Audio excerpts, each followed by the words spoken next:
Hi అండి, వచ్చేసాను మీ జాను పిల్ల. హ్యాపీ సండే అండి. ఈరోజు సండే మా ఇంట్లో తలకాయ కూర. మా వారైతే తలకాయ తీసుకొచ్చారండి. నాస్టాలో నేను ఏ విధంగా చేస్తానో చూసేయండి. సో ఫ్రెండ్స్, కిలో తలకాయ కూర. దీన్ని అయితే మంచిగా శుభ్రంగా వాష్ చేసుకున్నానండి. ఇప్పుడు దీన్ని హాఫ్ స్పూన్ పసుపు, 1 టేబుల్ స్పూన్ ఆయిల్ ఈ విధంగా కలుపుకోవాలి. ఈ విధంగా మిక్స్ చేసుకున్న తర్వాత స్టవ్ మీద పెట్టి ఒక 2-3 విజిల్స్ వచ్చేంత వరకు హీట్ చేసుకోవాలి. సో ఫ్రెండ్స్, 5 విజిల్స్కి అయితే కర్రీ ఇలా ఉడికిపోయిందండి. ఇప్పుడు ఆన్ చేసుకొని పెనం పెట్టుకొని ఇప్పుడు 2 టేబుల్ స్పూన్ ఆయిల్ పోయాలి. ఆనియన్స్ వేసుకోవాలి. కట్ చేసి పెట్టుకున్న 2 పచ్చిమిర్చి, హాఫ్ స్పూన్ పసుపు. పచ్చిమిర్చి ఆనియన్స్ వేగిపోయాయండి. ఇప్పుడు తలకాయ కూర వేసుకోవాలి.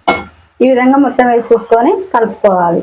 తగ్గిన తర్వాత అల్లం వెల్లుల్లి పేస్ట్ వేసుకోవాలి. 1 స్పూన్ కారం, టేస్ట్ తగ్గట్టు ఉప్పు,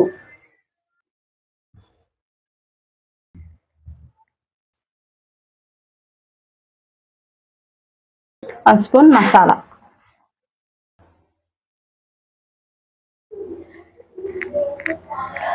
కర్రీ అయితే రెడీ అయిపోయింది ఫ్రెండ్స్. నా స్టైల్లో నేను ఈ విధంగా చేస్తాను. మీ స్టైల్లో ఏ విధంగా చేస్తారో కామెంట్ సెక్షన్లో కామెంట్ చేయండి. అలాగే ప్లీజ్ సబ్స్క్రైబ్ మీ జాను పిల్ల.